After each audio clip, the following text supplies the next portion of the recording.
साहसिक यात्रा शुरू होने वाली है, जो ना के बराबर अनोखी है, क्योंकि मेरे पीछे वाले लोग दुनिया के आखिरी ईगल हंटर्स हैं। आराम से बैठिए, क्योंकि एक यात्रा शुरू होने वाली है जिसमें पता चलेगा कि दुनिया के अंतिम छोर पर खुशी का मतलब कैसे बदलता है। मेरा नाम यूसेफ है और मेरा एक मिशन है दुनिया की यात्रा करना, सबसे असाधारण लोगों से मिलना और उनसे एक सरल सवाल पूछना। आपके लिए खुशी क्या है? हैप्पीनेस प्रोजेक्ट में आपका स्वागत है। पश्चिमी मंगोलिया के विशाल स्टेपीज के दिल में कज़ाक रहते हैं, जो एक समूह के रूप में प्रसिद्ध शिकारी है।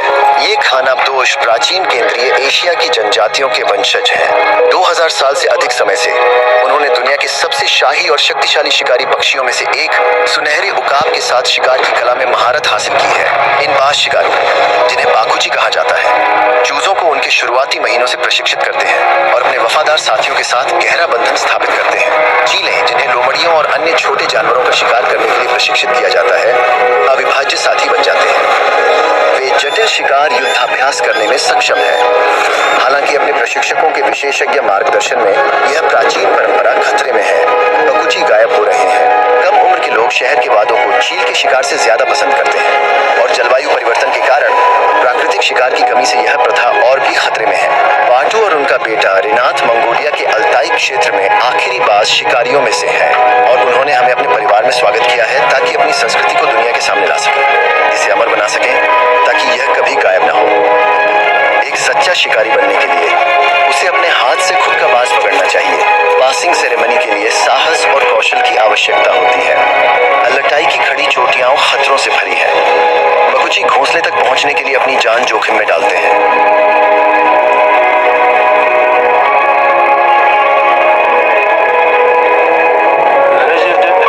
वहां ऊपर एक घोंसला है, उसी घोंसले से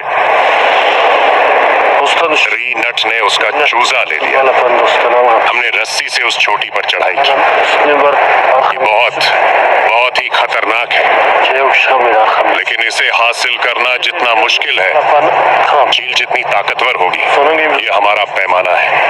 जब वसंत में अंडे फूटते हैं तो सबसे अच्छे शिकारी सबसे अच्छी चीलों को पकड़ते हैं और घोंसले से सीधे निकला हुआ बच्चा। कोचिंग तेजी से हो सकती है, इसीलिए हम ऐसे जोखिम उठाते हैं। बाटू मुझे भावुकता से उन तकनीकों के बारे में बताते हैं जिनका उपयोग वे शुरुआती दिनों से ही उकाब से बंधने के लिए करते थे।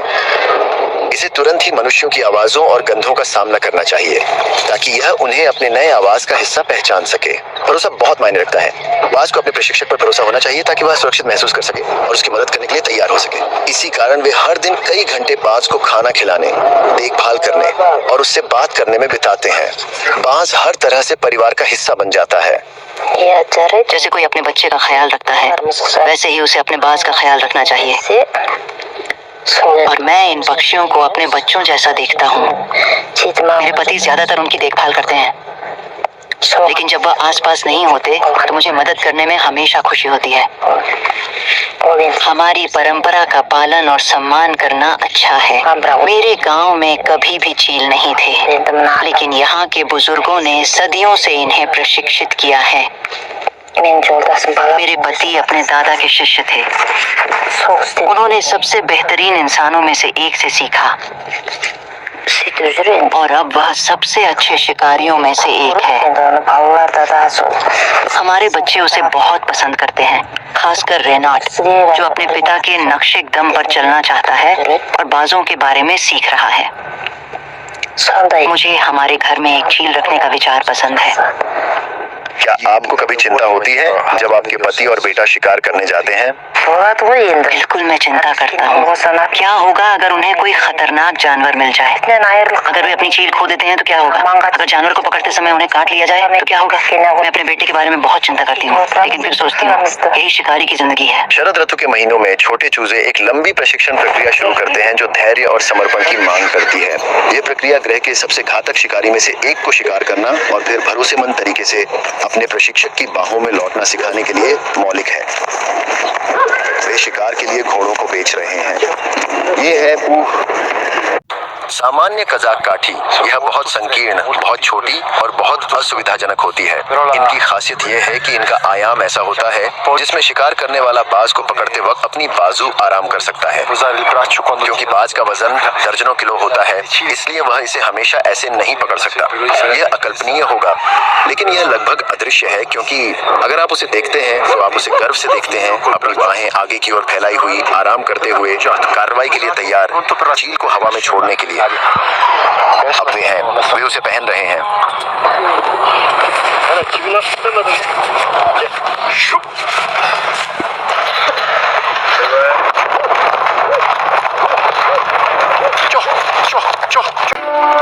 प्रशिक्षण सत्र पूरे दिन चलते हैं।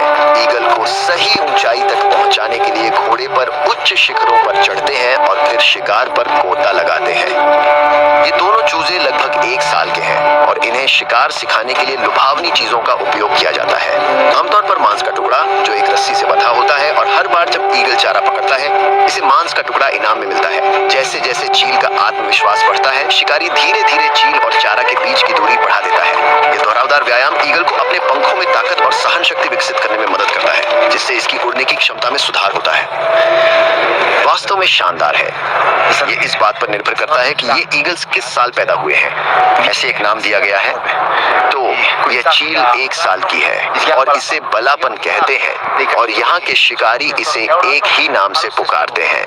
हालांकि इसमें एक विशेषता है, नीचे के पंखों में कुछ पंख गायब है, क्योंकि लड़ाई के दौरान एक लाल लोमड़ी ने उस पर हमला कर दिया था जब यह एक लाल लोमड़ी का शिकार करने की कोशिश कर रही थी। यहाँ इसके कुछ पंख गायब हैं और एक पंजा भी। कहा जाता है कि ईगल का हर पंजा एक आदमी की ताकत के बराबर होता है।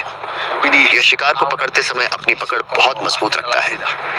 यह ईगल का हुड है। इसे कजाक में तोमगा कहा जाता है और यह हर ईगल के लिए विशेष रूप से तैयार किया जाता है। यह यात्रा के दौरान उन्हें शांत रखने के लिए होती है। सफर के दौरान सही जगह खोजने का रास्ता, फिर उसे छोड़ देना। एक बार हुड हटाए जाने पर ईगल 2 किलोमीटर दूर तक देख सकता है और देख सकता है कि कहीं शिकार है या नहीं। देखा, जैसे ही मैं हुड हटाता हूँ, ये उड़ना चाहता है। देखो ये कैसे चल रहा है। ये सबसे बड़ा, सबसे पवित्र और सबसे शक्तिशाली पक्षी है। ये एक अचूक शिकारी है और हमारी सर्दियों की ठंड से ग्रस्त नहीं होता। इसलिए हमारे लिए चील आसमान की रानी है। इसके अलावा ये बहुत दृढ़ है। इस तथ्य से कि यह अपने सिर पर एक टोपी रखकर जीवित रह सकता है, ये साबित होता है। मैं इसकी ताकत और धैर्य की प्रशंसा करता हूँ।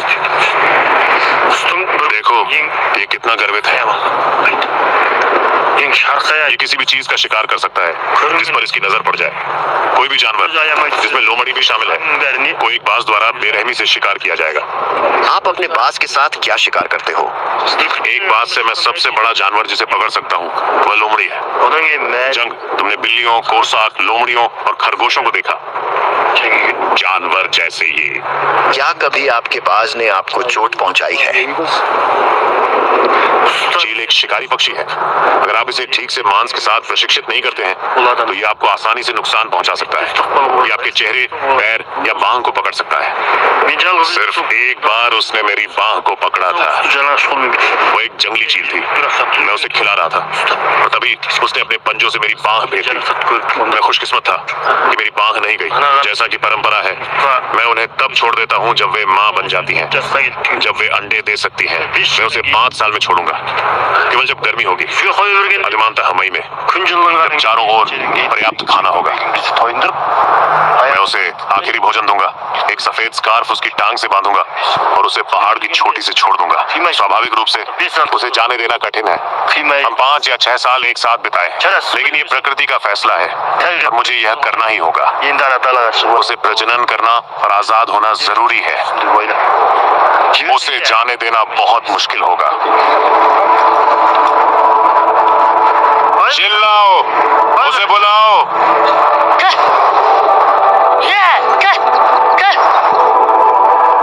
ठीक है, फिर मिलते हैं।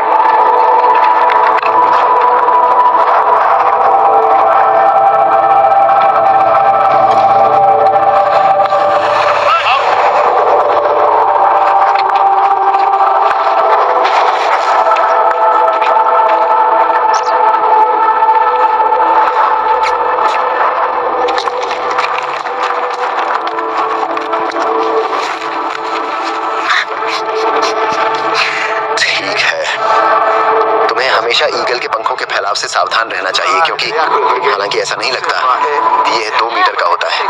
अब रीनेट की बारी है, जिसे चील को छोड़ना होगा ताकि वह उसके पिता की बाह पर आ जाए। अब हम उसे एक्शन में देखेंगे। ये उसकी पहली बारों में से एक है, इसलिए वो थोड़ा उत्साहित है, लेकिन हम यहाँ उसे देखने के लिए बहुत खुश हैं। आज हम एक चूजे को बुलाना सीख रहे हैं। मेरे पिताजी वहीं उसका नाम लेने की कोशिश कर रहे हैं। मुझे पहाड़ों पर बाज के साथ चलना बहुत पसंद है। ये मुझे रोमांचित करता है और मुझे इसका शिकार करना देखना अच्छा लगता है। तुम्हें बाज के साथ शिकार करने में सबसे ज्यादा क्या पसंद है? जब मेरा बाज आकाश में उड़ता है तो मुझे भी आजादी महसूस होती है। मुझे ऐसा महसूस हो रहा है जैसे मैं भी उड़ रहा हूँ। मुझे बहुत खुशी हो रही है। अब मैं हुड हटाऊंगा ताकि मेरे पिताजी उसे बुला सकें। उसे बुलाओ।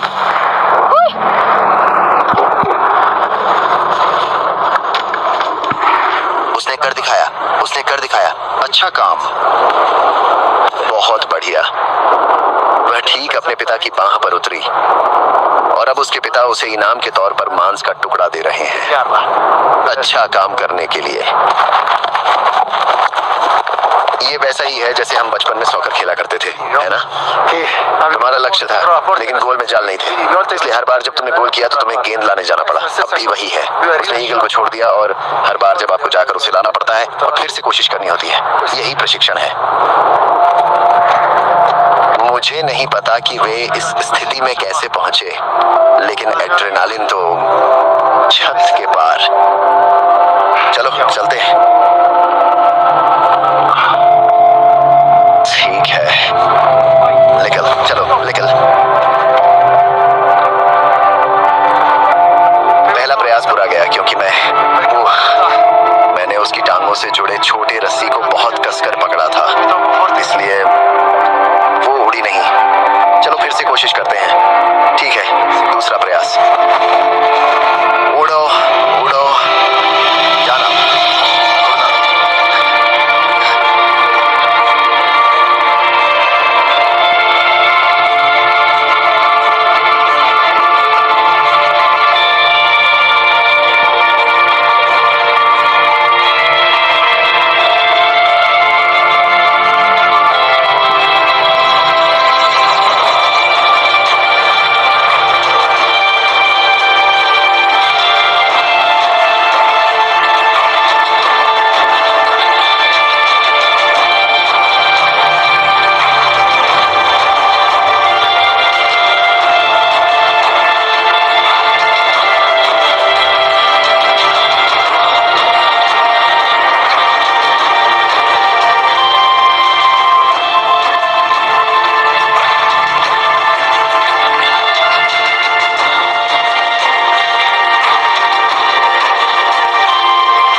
जोर से धड़क रहा है। बहुत सुंदर, वाह, पंजों की ताकत असाधारण है।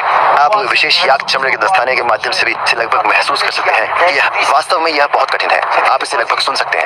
यह लगभग लकड़ी जैसा है, लेकिन मुझे इसके माध्यम से भी पंजों की ताकत महसूस हुई, इसलिए मेरा दिल जोर जोर से धड़क रहा था। क्योंकि जब मैंने उसे छोड़ा, उसने मेरी आंखों में देखा और मैंने सोचा लेटने के बजाय वह मुझ पर हमला करेगी।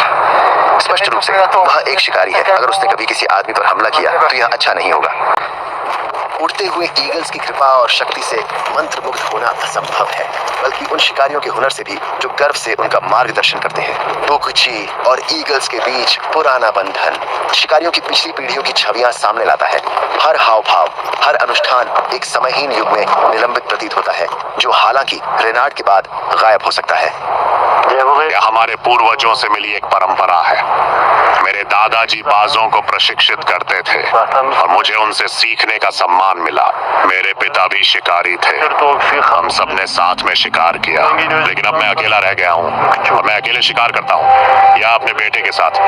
मेरा एकमात्र उद्देश्य हमारे पूर्वजों की परंपरा को आगे बढ़ाना है। मेरे बच्चों में से वह बाजों के साथ सबसे कुशल है। जब वह पैदा हुआ था तो मुझे पहले से ही पता था कि वह शिकारी बनने के लिए चुना गया होगा। सबूत तब था जब उसने अपने चूजे को पकड़ लिया और एक सच्चा शिकारी बन गया। मुझे उस पर बहुत गर्व है कि वह मेरे साथ है। मुझे पता है कि एक दिन वह हमारी परंपराओं को आगे बढ़ाएगा। इस जीवन में हमारी जिम्मेदारी है कि हम बाजों के साथ सहजीवन में रहें। मुझे अपने बेटे को सिखाना पड़ा कि उसे कैसे प्यार करें, उसे कैसे बात करें, उसे कैसे शांत करें। पहले साल वह बहुत डरता था, लेकिन फिर वे दोस्त बन गए और अब चील उस पर भरोसा करती है। वे भाइयों जैसे हैं। फिर मुझे उसे हमारे लिए घोड़ा सिखाना पड़ा। तो ये बहुत महत्वपूर्ण है। हम भाईचारे के बंधन से बंधे हैं, यहाँ तक कि अपने घोड़े के साथ भी। और सबसे बड़ी चुनौती है अपने बाज को सिखाना कि दौड़ते समय आपके हाथ पर कैसे उतरे। तुम्हें बाज और घोड़े को इतनी गहराई से जानना होगा कि मिलकर तुम एक महान पवित्र पशु बन जाओ। यही तरीका है सच्चा शिकारी बनने का। मैं ये सब कुछ रेनत को सिखा रहा हूँ ताकि वह परंपराओं को आगे बढ़ा सके और उन्हें गायब होने से बचा सके। हमारे लिए एक बात शिकारी होना ऐसा है जैसे हम अपने सभी पूर्वजों से जुड़े हों। हम कभी पैदा नहीं हुए और कभी मरे नहीं। हम एक ही शिकारी हैं जो सदियों से हमेशा जिया है और हमेशा जिएगा। और मेरे लिए यही खुशी है, एक घोड़ा मेरे नीचे और एक बाज मेरे हाथ में। अपने पूर्वजों को गर्व महसूस कराना और निडर शिकारी बनना। आप जानते हैं यहाँ कहा जाता है एक आदमी जिसके पास घोड़ा नहीं है वह बिना पंखों के पक्षी के जैसा है। और जब तक मेरे पास सवारी के लिए एक घोड़ा और शिकार के लिए एक बाज है, मैं दुनिया का सबसे खुश इंसान रहूंगा। बाटुम की खुशी इतनी स्वाभाविक, इतनी शुद्ध है जैसे उसके आसमान में उड़ते हुए चील। उसके सपनों और उसकी हकीकत के बीच कोई टकराव नहीं है, क्योंकि जब तक वह अपने पूर्वजों की तरह चील शिकारी है, जैसा उसका बेटा भी बनने वाला है, वह अपनी खुशी पाएगा। इस तरह जिया गया हर दिन उसके लिए अपने पुरखों को और उनकी हजारों साल की विरासत को एक श्रद्धांजलि है, जिसे मैं उम्मीद करता हूँ कि ब्रूनेट भविष्य की पीढ़ियों तक संरक्षित और संचारित कर सके, एक शाश्वत खुशी की गवाही के साथ।